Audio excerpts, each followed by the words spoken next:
Abhinetri in the mask 61వ ఎపిసోడ్లోకి వెళ్ళిపోదామా? మాటలేమన్నా ఉంటే చివరికి చెప్పుకుందాం.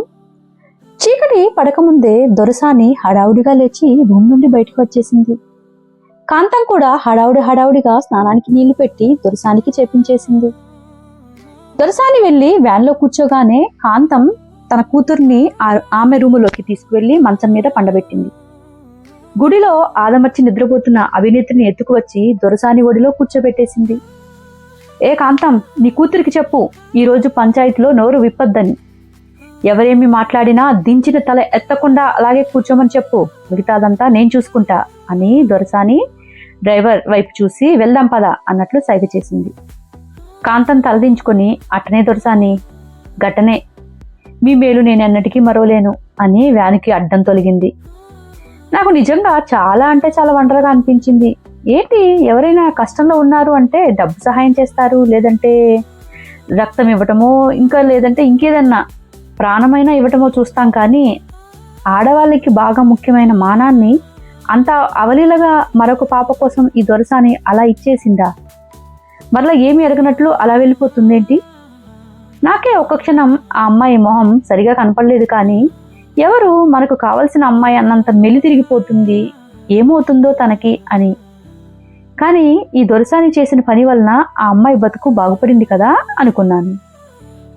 నిజంగా నాకు చాలా అంటే చాలా గర్వంగా అనిపించింది ఆ దొరసాన్ని నేను చూసినప్పుడు. ఇక కొంతసేపు పొద్దు బాగా తెల్లారినాక అందరూ మంచిగా తిని పంచాయతీ చూడటానికి వేడుకలాగా వచ్చి నుంచున్నారు. ఏం పెద్ద మనుషులు అనుకొని చూస్తూ ఉన్నాను నేను. ఆ కుర్రాడు కూడా ఆ జనాల్లో ఏమీ తెలియనట్టు అలాగే నుంచొని ఉన్నాడు. అప్పుడు నాకు అర్థమైంది, ముసుగులో ఉన్నప్పుడు జస్ట్ వాళ్ళ వయసు తెలుస్తుంది, కానీ వాళ్ళ రూపం ఎవరో ఎవరికి తెలియట్లేదు కదా. అప్పుడే ఆ దొరసాని మరలా ఏమీ ఎరుగునట్లుగా మంచి బొట్టు పెట్టుకొని ఎర్ర చీర కట్టుకొని వాళ్ళ నాన్న పక్కన వచ్చి కూర్చొని ఉంది. ఆ ఊరి జనమంతా కూడా లబోదిబోమంటూ ఇప్పుడు ఏం జరగబోతుంది ఆ పసిదానికి అని వేడుక చూడటానికి కొంతమంది బాధపడుతూ కొంతమంది వచ్చి నుంచొని ఉన్నారు. దొరసాని నాన్న, సరే కుర్రాడా ఎక్కడా అని అరిచాడు. అందరూ గజగజ వణుకుతూ దండాలు దొరా, ఆ కుర్రోడు రాత్రికి రాత్రే ఈ పిల్లది నాకు వద్దు అంటూ ఊరు వదిలి వెళ్ళిపోయినాడు అని చెప్పారు, తలదించుకొని తువ్వాలు చేత పట్టుకొని. ఓహో, అలాగైతే ఈ పిల్లకి ఇక ఆ గుడిలోనే దాసిలాగా ఉండేలాగా ఏర్పాటు చేయండి అనే లోపల దొరసాని అడ్డుపడి, అయ్యా మన్నించండి, మీ మాటకి ఆటంకపరిచినందుకు.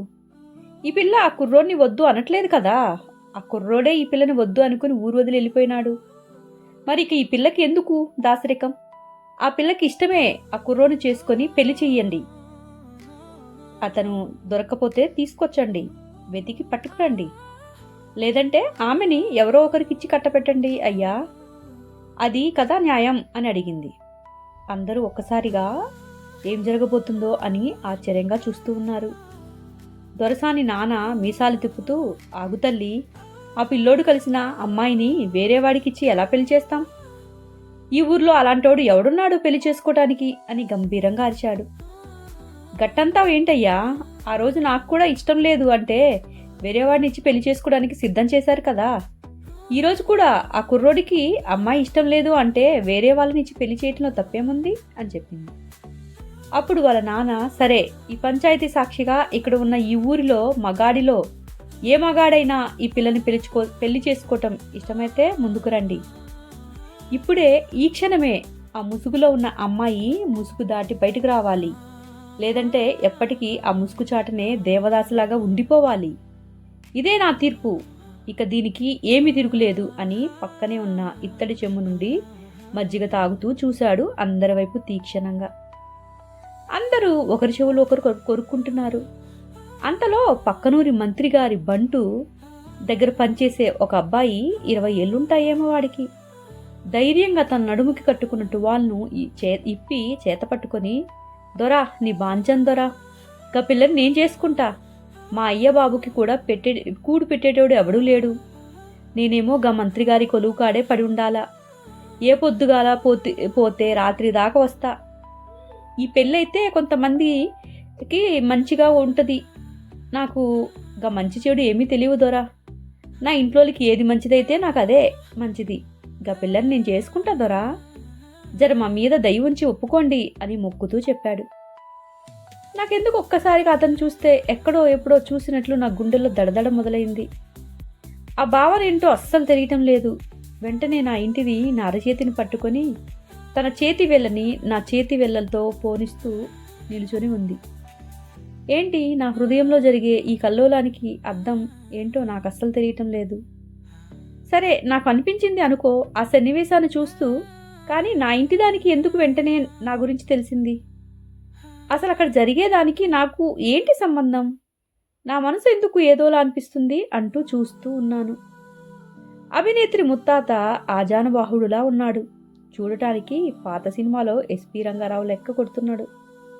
వెంటనే పక్కనున్న బంత్రోత్తులకి సైగ చేశాడు. వాళ్ళు చీరాసారలన్నీ తెచ్చి అక్కడ పెట్టి తంతుకు సిద్ధం చేయండిరా అని చెప్పారు. అందరూ భయపడ్డారు అమ్మాయిని దేవసానిలా చేస్తారేమో అని.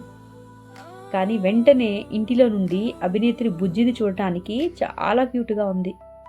పట్టులంగా జాకెట్లో ఒక జడ వేసుకొని, ఈరోజైతే తలలో మంచిగా పూలు పెట్టుకొని బుజ్జి బుజ్జి అడుగులు వేసుకుంటూ పల్లెల్లో పట్టు చీరతో పాటు పసుపు తాడు పట్టుకొని వచ్చింది. అందరూ ఎంతో ఆసక్తిగా అమ్మాయి వైపు చూస్తున్నారు.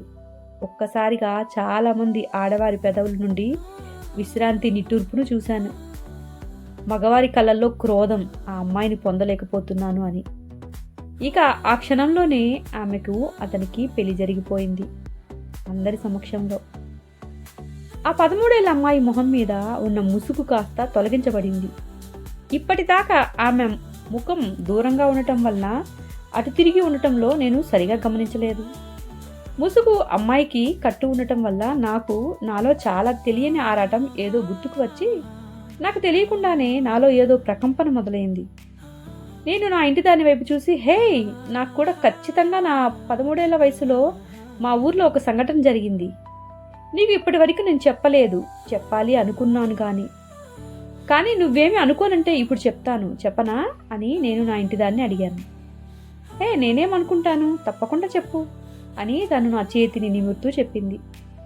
చెప్తాను, నేను నీకు ఆల్రెడీ చెప్పాను కదా, నా 10th క్లాస్ అయినప్పుడు మరో 10th క్లాస్ అమ్మాయి పరిచయం అయింది అని. ఆ అమ్మాయి నిజంగానే నేను మర్చిపోలేను, ఇప్పటికి కూడా ఒక ఫ్రెండ్ లాగే. కానీ అలాగా నా ఇంటర్లో ఇదిగో ఎదురుగా కనపడుతుంది కదా చిన్న పాప అభినేత్రి, తనేమో మా ఊరికి వచ్చిన దేవత అనుకునే వాళ్ళం. ఇప్పుడు అర్థమవుతుంది ఎందుకు అనుకునేవాళ్ళో. నేను ఇంకా ఆమె ఫారెన్ నుండి వచ్చిన అమ్మాయి అనుకున్నాను. కానీ తన పుట్టిన ఊరు ఇక్కడే అన్నమాట అని ఇప్పుడే తెలుస్తుంది. ఈ ఆచారం మా చుట్టుపక్కల ఊర్లన్నిట్లో ఉంటుంది. ఎవరైనా వయసుకు వచ్చిన ప్రతి ఒక్క అబ్బాయి అయినా అమ్మాయి అయినా మా ఊర్లో వారి పెళ్ళిళ్ళు జరగకముందు ఒక తంతు ఏర్పాటు చేస్తారు. ఊర్లో ఉన్న అబ్బాయిలు అమ్మాయిలు అందరి పేర్లు ఒక చీటీలో రాసి మా ఊరి అమ్మోరు ముందు పూజ చేసి 2 గిన్నెల్లో ఉంచుతారు. అమ్మాయిలు అబ్బాయిలు ముసుగులో ఎదురెదురుగా నుంచొని ఉంటారు. కానీ ఎవరికి ఎవరు అని ఎవరికి తెలియదు.